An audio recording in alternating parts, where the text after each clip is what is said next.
Miren esto en el programa Cazadores de Mitos. Perforan una raqueta con una pelotita de tenis de mesa de 2 gramos. Esta foto también está relacionada con objetos a gran velocidad. Esta es la marca de un pajarito que tuvo la suerte de sumar su velocidad a la del caza. Una gaviota de 2 kilos puede hacer agujeros en el fuselaje similares a los de un proyectil.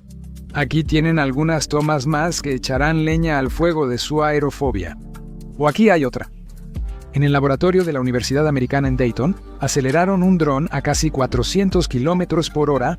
Mostraron qué pasaría si choca contra un avión. El dron de plástico atraviesa el ala de metal como cuchillo en mantequilla. No es difícil imaginar lo que pasaría si la velocidad fuera mayor y el dron más pesado. Por suerte, aves y drones solo están a baja altitud, por debajo del nivel de vuelo de aviones grandes. No vuelan cerca de aeropuertos. A propósito, ahuyentan a las aves, ponen espantapájaros, sueltan cometas con forma de aves rapaces, usan aves rapaces reales de caza o simplemente les disparan a las aves. En los aeropuertos con mucho tráfico, los emisores ultrasónicos repelentes funcionan mejor. Por eso, muchos firmwares de drones con sistema de posicionamiento global incluyen zonas donde el dron no despega, usualmente cerca de aeropuertos. A pesar de estas medidas de seguridad, ningún modelo nuevo de avión será lanzado a producción en serie sin realizar pruebas especiales de colisión con aves u otros objetos extraños. Especialmente para este tipo de pruebas, se creó un verdadero cañón de pollos. Y no es una broma. A pesar de las tecnologías cada vez más avanzadas, las aves siguen representando un peligro bastante grande. Ingenieros con rostros serios realmente cargan el cañón con cadáveres de pollos que pesan alrededor de 2 kilos y los disparan contra el fuselaje del avión, el parabrisas y los motores a una velocidad de aproximadamente 540 kilómetros por hora. Según estadísticas, las aves chocan con aviones más de 5,000 veces al año. En el último cuarto de siglo, han logrado dejar fuera de servicio a 160 aviones. El mayor desastre causado por aves ocurrió en 1960 cuando murieron 62 personas. Por suerte, la mayoría de estos incidentes aéreos no causan víctimas, aunque generan nerviosismo. Hace años, una bandada de gaviotas se interpuso en la ruta de un avión Moscú-Simferópol. Editor de subtítulos. Las aves entraron en las tomas de aire de los motores. El izquierdo se apagó de inmediato y el derecho perdió empuje justo en la ruta. Había un gran campo. El suelo blando y el maíz alto amortiguaron el aterrizaje. Este es uno de esos casos en los que la habilidad del piloto salvó la vida de los pasajeros. Porque para una persona común, a menudo parece que si los motores de un avión fallan, lo mejor es aterrizar en agua líquida y no en tierra firme. Se supone que el agua debería amortiguar el impacto, pero en realidad no es así. La velocidad del avión en el momento del aterrizaje es de 250 a 270 kilómetros por hora. El impacto contra el agua, en este caso, prácticamente no se diferencia del impacto contra el suelo. Durante un amerizaje, la aeronave puede desintegrarse. Si se levanta mucho la nariz, la cola puede tocar el agua y desprender el estabilizador trasero. Por el contrario, también se pueden sumergir los motores en agua y, como resultado, desprenderse o hundirse el avión. Resulta que, en este caso, tendrán problemas no solo los pasajeros que no saben volar, sino también los que no saben nadar. Y aún así, tal vez para la seguridad del vuelo no se hace tanto como nos gustaría. ¿Será que los capitalistas avaros de todos modos escatiman dinero en pruebas o en sistemas de seguridad? En el peor caso, pudieron dar paracaídas a cada pasajero. Veamos qué se está haciendo en este ámbito. Para entender el margen de seguridad de un automóvil, se realizan pruebas de choque, pero para los aviones esto es raro. Todos los incidentes, por lo general, se simulan en laboratorio, aunque a veces los aviones sí se estrellan a propósito. Por ejemplo, este Fokker F-28 dado de baja. A bordo hay 24 maniquíes hombres, mujeres y niños. La altura es de 45 metros, un aterrizaje realmente brusco. Aquí hay otras tomas famosas de la prueba de choque del Boeing 727. Este video es parte de las pruebas realizadas para determinar visualmente cuáles son los asientos más peligrosos para los pasajeros en un avión, así como para conocer el impacto de los cinturones de seguridad en la preservación de la vida y la salud de las personas. Los organizadores del experimento no simularon un accidente aéreo, sino un aterrizaje de emergencia. Se descubrió que el maniquí con cinturón abrochado en posición de emergencia casi no sufrió daños. El que estaba sentado con la espalda recta tuvo lesión en la cabeza y el que no tenía cinturón murió. Y en estas imágenes están los resultados de las pruebas, cuyo objetivo era determinar el ángulo máximo de inclinación para los aviones de pasajeros. Miren, un avión de 254 toneladas despegó en un ángulo de casi 90 grados, casi como un caza. Muchos conocen la vibración del avión en vuelo por la turbulencia. En la construcción de aviones de pasajeros siempre se hacen estas pruebas. Si las alas de la aeronave permanecieran inmóviles, se desmoronarían durante la turbulencia. Por eso, las alas de los aviones modernos son muy flexibles. Cada ala puede soportar una carga 1,5 veces mayor que la que experimenta durante los vuelos en cualquier condición. La flexión del ala puede llegar a 5 millones, continuará. Además, la prueba final incluye romper las alas. Sí, es costoso, pero ayuda a determinar el límite de su resistencia y garantiza que supere por mucho el nivel de carga previsto. En resumen, esto es para evitar que las alas se rompan en vuelo. Todo eso está bien, pero hay otra pregunta interesante relacionada con la seguridad. ¿Pueden los hackers hackear un avión? Hace años, el Departamento de Seguridad Nacional de Estados Unidos pidió a expertos hackear el sistema de control de un Boeing 757 asignado para ese fin. A los muchachos les tomó solo 2 días y además usaron únicamente el equipo que se puede pasar sin problemas por los controles del aeropuerto. Además, ni siquiera tocaron las alas. En vuelo, las alas no se van a romper. Tú eres hardcore. Por supuesto, no se revela exactamente qué hicieron. La vulnerabilidad no fue una novedad para los ingenieros aeronáuticos, a diferencia de los pilotos que estuvieron presentes en la presentación de los resultados del experimento. Los nuevos modelos de Boeing están protegidos contra la vulnerabilidad, pero en los antiguos no se ha corregido nada. Es poco probable que las compañías pequeñas que operan Boeings antiguos se ocupen de esto, teniendo en cuenta que ese tipo de reprogramaciones de los aviones son actividades sumamente costosas.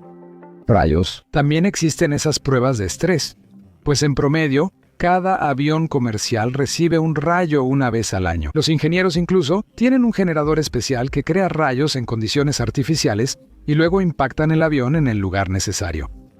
Sin embargo, a pesar de todas estas pruebas y de la probabilidad mínima de aproximadamente 1 en 3.000 millones, todavía no es posible garantizar una seguridad de vuelo del 100%. Por eso, regularmente surgen diferentes propuestas, por ejemplo, convertir la cabina de pasajeros en una cápsula de rescate en caso de emergencia. Se separa con paracaídas, pero eso solo funciona en teoría. En primer lugar, esta construcción sería muy costosa y en segundo lugar, incluso si se construyeran esas cosas, salvarían la vida de una cantidad muy pequeña de pasajeros.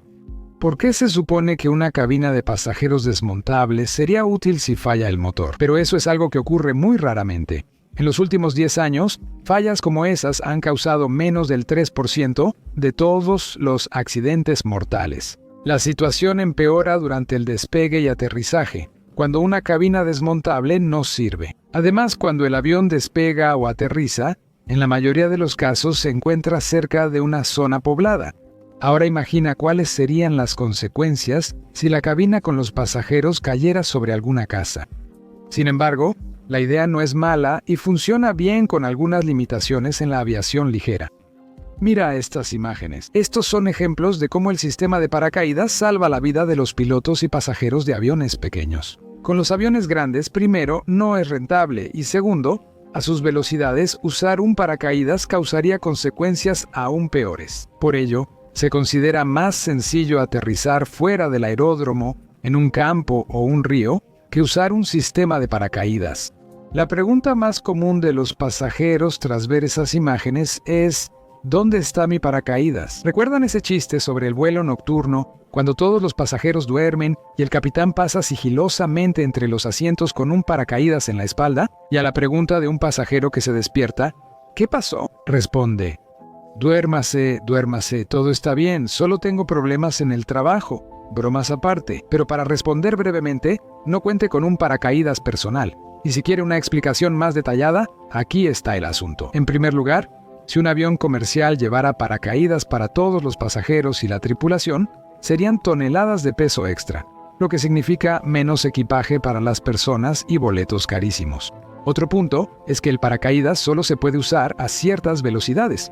Por ejemplo, para un paracaídas militar estándar, no más de 400 km por hora, mientras que la mayoría de los aviones comerciales vuelan a una velocidad promedio de 800 km por hora. Si saltas a esa velocidad y abres el paracaídas de inmediato, simplemente se va a romper. En realidad, puedes saltar y caer en caída libre hasta que tu velocidad horizontal baje de los 400 km por hora, pero eso solo lo puede hacer un paracaidista experimentado. Para un principiante, esa es una carga muy alta, y no es sencillo saber cuándo tu velocidad ha bajado lo suficiente. La ruta de un avión comercial estándar pasa a altitudes de 10 a 12 kilómetros, y la despresurización o la apertura de puertas a esa altura provocará en todos los pasajeros que estén en la cabina sin una máscara de oxígeno, al menos la pérdida del conocimiento y posiblemente la muerte. Se requieren tanques de oxígeno y cascos especiales, y deberías lucir más o menos como un soldado imperial completamente equipado, no sentado cómodamente en una camiseta, esperando llegar a tu hotel favorito en Turquía. Y en general, ¿qué es la seguridad de vuelo? El término seguridad de vuelo literalmente suena así.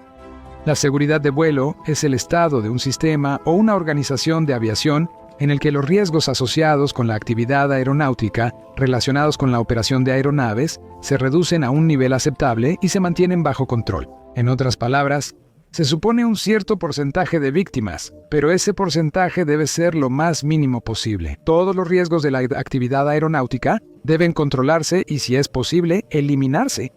Hace 15 años, esto significaba que por cada 1.2 millones de pasajeros transportados, no se perdía más de un pasajero. Si se baja el estándar, se puede reducir el costo de los vuelos, pero se pierde seguridad. Si se aumenta, se pueden aplicar medidas muy complejas para mejorar la supervivencia de los pasajeros, pero el boleto costará mucho más. Es decir, es una tarea de optimización, en la que se deben establecer las condiciones de vuelo para que sea lo suficientemente seguro, pero que no cueste $200,000 por un boleto de ida. En cuanto a seguridad, la aviación civil ocupa el primer lugar entre otros medios de transporte. En segundo lugar, en seguridad para los pasajeros se consideran los trenes. Sin embargo, nadie le tiene miedo a los trenes, pero mucha gente sí tiene miedo de volar en avión. Como se dice, tenemos dos noticias para ustedes, una mala y una buena. Empecemos con la mala. El hecho es que si algo global sale mal y el avión empieza a caer, se va a estrellar de todas formas, porque estas cosas son para volar, no para caer y quedar intactas. No importa lo que hagan los ingenieros, eso no se puede evitar. Por eso, nadie suele intentar mantener intacto el fuselaje del avión tras un accidente. Ahora la gente se preocupa más por hacer los aviones más ligeros, aerodinámicos y resistentes. Se destacan los materiales compuestos, pues reducen el peso un 20%. La humanidad ya ha hecho algo similar antes. Como en la época de los hermanos Wright, los aviones se hacían de palos y telas, es decir, de madera y tela. Luego, durante más de 60 años, se fabricaron de aluminio, hasta que la gente entendió cómo usar materiales compuestos. Por primera vez, se usaron en la construcción de aviones militares en los años 60, pero, como suele suceder, todo lo militar poco a poco pasó a la aviación civil. En el Boeing 777, fabricado desde 1993, los compuestos eran el 12%, pero en el Boeing 787, Dreamliner que vuela desde 2019, ya alcanzan casi el 50%. En el Airbus A350 presentado en 2015, ya el 53% son materiales compuestos, pero hay que reconocer que, por muy impresionantes que sean los materiales compuestos, tienen sus desventajas. Sí, son ligeros, pero detectar daños en el fuselaje hecho de estos materiales es mucho más difícil que si estuviera hecho de metal, y eso puede ser de importancia crítica. El 28 de abril de 1988, un avión de Aloha Airlines voló de Hilo a Honolulu a 7,300 metros de altitud. Una sección del techo del avión se desprendió repentinamente. Hubo una explosión, despresurización, una de las sobrecargos fue expulsada del avión, otras 8 personas resultaron gravemente heridas. Sin embargo, la aeronave logró aterrizar. ¿Cuál fue la causa de la avería? Se considera que la llamada fatiga del metal fue la culpable. Una de las pasajeras dijo después que notó una grieta en el fuselaje cuando subía a bordo, pero no se lo dijo a nadie. ¿Pudo esa grieta haber causado el accidente aéreo? Es muy posible. Ahora los ingenieros tienen equipos que les ayudan a detectar la fatiga del metal y grietas como estas. En materiales compuestos, detectar ese daño es mucho más difícil, lo que podría aumentar el riesgo de incidentes similares. Saquemos una conclusión positiva. No hay que tener miedo de volar. En la historia nunca ha pasado que un avión que despegó no haya regresado a la Tierra. Al final, incluso en Calamur, el programa favorito de sus padres, en Picada Empinada sí aterrizaron. En el último episodio, esperamos sus chistes nuevos o viejos sobre el tema del video en los comentarios. Será interesante leerlos. Gracias por vernos. Nos vemos en próximos episodios en nuestro canal.